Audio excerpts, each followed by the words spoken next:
오늘 본문의 말씀에서 이사야 선지자는 북이스라엘을 향한 예언을 선포하고 있습니다. 8절을 보십시오. 주께서 야곱에게 말씀을 보내시며 그것을 이스라엘에게 임하게 하셨은즉, 이렇게 말씀하고 있습니다. 이사야는 남유다의 선지자였지만 형제의 나라인 북이스라엘에 대해서도 하나님의 예언의 말씀을 전했습니다. 9절에 보시면 에브라임과 사마리아의 주민에 대해서 언급하고 있는 것은 야곱의 자손, 즉 이스라엘 중에서도 북왕국을 향한 것이다 하는 것을 분명히 하고 있습니다.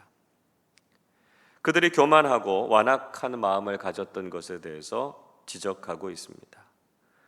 그들은 자신들의 터전이 다 무너졌지만 다시 일으켜 세울 수 있다고 자신했습니다. 그래서 벽돌로 쌓은 것은 무너졌지만 다듬은 돌로 재건할 수 있고, 뽕나무들은 지켰지만 백향목으로 그것을 대신할 것이다, 이렇게 말하고 있습니다. 비록 지금은 강대국들의 공격으로 위기 가운데 있지만 스스로의 힘으로 번영된 모습을 되찾을 수 있을 것이다, 이렇게 믿었던 것이죠. 그러나 하나님께서는 주변의 대적들을 일으키시겠다 말씀하고 있습니다. 11절입니다. 그러므로 여호와께서 르신의 대적들을 일으켜 그를 치게 하시며 그의 원수들을 격동시키시리니, 말씀하고 있습니다. 이사야 선지자는 하나님께서 아람 왕 르신의 대적을 일으키셔서 북이스라엘을 치게 하시겠다, 이렇게 말씀하고 있습니다. 자, 왜 이렇게 말씀하고 있으실까요? 르신의 대적들, 아수르와 블레셋을 의미합니다. 당시에 북이스라엘의 왕이었던 베가는 아람 왕 르신을 의지하고 있었습니다. 베가는 르신의 꼭두각시와도 다름이 없었다는 것이죠. 그래서 아람을 의지하고 있었던 북이스라엘을 심판하시기 위해서 아람의 대적들을 사용하시겠다, 이렇게 말씀하고 계신 것이죠. 12절에서는 이렇게 말씀합니다. 앞에는 아람 사람이요 뒤에는 블레셋 사람이라. 그들이 모두 입을 벌려 이스라엘을 삼키리라. 그럴지라도 여호와의 진노가 돌아서지 아니하며 그의 손이 여전히 펴져 있으리라, 말씀하고 있습니다. 또 북이스라엘이 아람과 블레셋에 의해서 포위될 것이다, 이렇게 말씀하고 있습니다. 자, 그런데 이 말씀은 11절의 말씀과는 좀 모순이 된다, 이렇게 느껴질 수 있습니다. 북이스라엘이 아람을 의지하고 있었는데 오히려 아람이 이스라엘을 적대해서 포위한다라고 하는 말이 좀 맞지 않는다, 이렇게 생각될 수도 있습니다. 그러나 아람의 왕이었던 루신이 죽은 이후부터 아람은 북이스라엘과의 동맹 관계를 청산하고요, 적대적인 관계로 돌변하게 됩니다. 그래서 결국은 아람과 블레셋을 통해서 이스라엘이 공격을 받게 되는 상황에 처하게 된 것이죠. 이런 상황에 처하게 되겠지만 여전히 하나님의 진노는 그치지 않고 그대로 있을 것이다, 말씀하고 있습니다. 문제는 이런 상황 속에서도 북이스라엘이 하나님께로 돌이키지 않았다는 것입니다. 13절 보십시오. 그리하여도 그 백성이 자기들을 치시는 자에게로 돌아오지 아니하며 만군의 여호와를 찾지 아니하도다. 하나님께서 분명히 이스라엘을 심판하시겠다, 이렇게 말씀하셨습니다. 그러나 그들은 하나님께로 돌아오지 않았고 하나님을 찾지 않았습니다. 하나님께서 북이스라엘을 곤경에 처하게 하신 것은 그들을 버리려고 하신 것이 아니라 그들로 하여금 하나님께로 돌아오게 하기 위함이었습니다. 그러나 여전히 그들은 하나님을 떠나서 죄악된 길을 걷고 있었던 것이죠. 그들을 향해서 하나님께서는 계속해서 심판을 선언하십니다. 14절 말씀 보십시오. 그러므로 여호와께서 하루 사이에 이스라엘 중에서 머리와 꼬리와 종려나무 가지와 갈대를 끊으시리니, 말씀합니다. 하나님께서 한순간에 이스라엘의 심판을 내리시겠다라고 하는 것이죠. 15절의 말씀 보면 머리라고 하는 것은 장로와 존귀한 자들, 즉 지도자들을 말하는 것이고요, 꼬리는 거짓 선지자들을 의미하고 있습니다.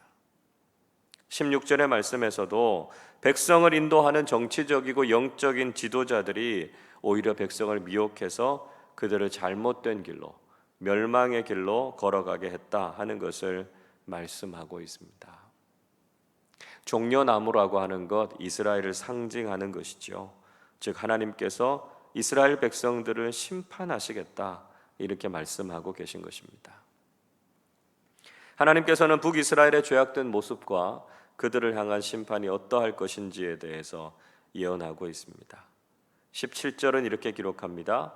이 백성이 모두 경건하지 아니하며 악을 행하며 모든 입으로 망령되이 말하니 그러므로 주께서 그들의 장정들을 기뻐하지 아니하시며 그들의 고아와 과부를 긍휼히 여기지 아니하시리라.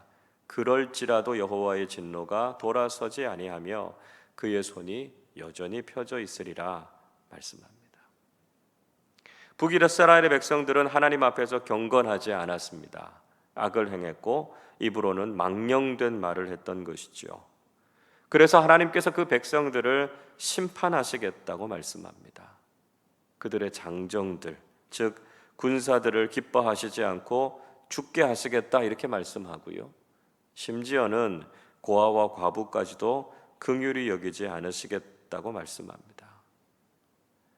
원래 하나님은 긍휼의 하나님이시죠. 고아와 과부, 약자들을 불쌍히 여기시고 돌보시는 하나님이신데 심지어는 그들에게도 긍휼을 베풀지 않으시겠다 말씀하고 있습니다. 하나님의 분노가 얼마나 컸는가 하는 것을 알 수 있는 것이죠. 그들을 향한 심판은 결국 형제들 간의 갈등과 분쟁으로 치닫게 됩니다. 19절 뒷부분의 말씀 보면 사람이 자기의 형제를 아끼지 아니하며 말씀하죠. 가장 가깝고 사랑해야 할 사람들 간에도 다툼과 갈등이 일어났습니다. 20절 말씀에서는 그들이 아무리 움켜쥐고 가지려고 해도 결국은 배부르지 못하고 굶주리고 결핍을 경험하게 될 것이다 말씀하셨습니다. 심지어는 자신의 팔을 고기로 삼아야 할 정도로 비참한 현실을 직면하게 될 것이다 말씀하고 있습니다. 그 상황이 얼마나 비참하고 얼마나 어려운 상황이었을까요? 21절 말씀을 우리 같이 한번 읽어보겠습니다. 므낫세는 에브라임을, 에브라임은 므낫세를 먹을 것이요 또 그들이 합하여 유다를 치리라. 그럴지라도 여호와의 진노가 돌아서지 아니하며 그의 손이 여전히 펴져 있으리라. 결국은 므낫세와 에브라임의 갈등, 즉 북이스라엘 내부에서도 다툼이 일어나게 될 것이다 이야기하고 있습니다. 그리고 또 그들이 연합해서 남유다와도 분쟁을 일으킬 것이다 말씀하고 있습니다. 외적인 위기와 공격만이 아니라 내부에서도 갈등이 이어지게 된다는 것이죠. 여러분, 우리는 지금 우리가 이런 하나님의 심판 앞에 서 있는 것은 아닌지 진지하게 우리 자신을 돌아보아야 할 것입니다. 우리는 분명히 지금 외적인 위기와 공격을 직면하고 있습니다. 우리가 믿음의 길을 걸어가려고 할 때 우리를 방해하고 공격하는 대상들이 참 많지요. 그것만이 아니라 교회 내적으로도 갈등과 분열을 경험하고 있습니다. 이런 상황은 우리가 교만했기 때문이고요. 하나님 앞에 바로 서지 못했기 때문입니다. 이런 우리의 모습을 보면서 우리를 향하신 하나님의 진노가 있다는 것을 우리가 기억해야 할 것이고 우리의 죄를 회개하고 하나님께로 돌이키는 사람들이 되어야 한다는 것을 기억하시기를 바랍니다. 10장에서도 계속해서 북이스라엘의 악행을 고발하고 있습니다. 1절의 말씀 보시면 그들은 불의한 법령을 만들고 불의한 말을 기록했다 이야기하죠. 잘못된 법, 잘못된 역사를 기록하고 있었던 것이죠. 2절의 말씀에서는 가난한 자들에게 불공평한 판결을 하고 백성들이 가진 권리를 강탈했다 말씀합니다. 또 과부의 재산을 속여서 빼앗고 고아의 것을 약탈했다고 말씀합니다. 이런 악행에 대해서 하나님께서 화를 내고 계시죠. 이런 일을 저지르고 도대체 어디로 피하겠느냐 하나님께서 그들에게 질문하고 계십니다. 3절을 보십시오. 벌하시는 날과 멀리서 오는 환난의 때에 너희가 어떻게 하려느냐? 누구에게로 도망하여 도움을 구하겠으며 너희의 영화를 어느 곳에 두려느냐? 하나님의 심판의 날이 이르면 도대체 어떻게 할 것이고 누구에게 도움을 구할 것이냐 질문하고 있습니다. 그때에 그들의 영화가, 그들의 영광이 남아 있겠느냐 하나님께서 말씀하고 계시죠. 결국 그들은 낮아지고 멸망하게 될 것이고 그래도 하나님의 화가 풀리지 않을 것이다 하나님께서 엄하게 경고하고 계십니다. 우리는 다시 한번 우리 자신들의 모습을 점검해 보아야 합니다. 하나님의 백성인 우리가 하나님 앞에서 바르게 살아가고 있습니까? 아무리 우리가 그리스도인이라고 할지라도 하나님 앞에서 교만하고 악행을 저지른다면 우리에게도 하나님의 진노가 임하게 된다는 것이죠. 하나님께서 우리에게 말씀해 주시고 깨닫게 하실 때 우리는 회개하고 돌이켜야 한다는 것입니다. 오직 하나님의 긍휼과 죄사함의 은혜를 구하고 하나님 앞에서 바르고 공의롭게 살아가는 사람들이 되실 수 있기를 바랍니다. 그래서 오늘도 하나님께서 인정하시고 칭찬하시는 믿음의 길을 걸어가는 하나님의 백성으로 살아가는 우리 모두가 되시기를 주님의 이름으로 축원합니다. 기도하겠습니다. 사랑과 긍휼이 풍성하신 아버지 하나님, 저희들을 죄악 가운데 두시지 않으시고 하나님의 백성답게 살아가도록 인도해 주셔서 감사드립니다. 북이스라엘이 아람을 의지하고 교만하여 악행을 저질렀기 때문에 하나님의 진노와 심판을 받았던 것을 기억하게 하시고 우리가 겸손하게 하나님께 회개하고 돌이켜 바른 길을 걸어가게 해 주시옵소서. 지금도 외적인 공격과 내적인 위기로 인해서 한국교회가 큰 어려움을 겪고 있습니다. 하나님께서 교회를 불쌍히 여겨주셔서 이 위기를 잘 이겨내게 하시고 이 어려움을 통해서 영적으로 정결하게 되고 새로워져서 하나님께서 기뻐하시는 믿음의 공동체로 바르게 서게 해 주시옵소서.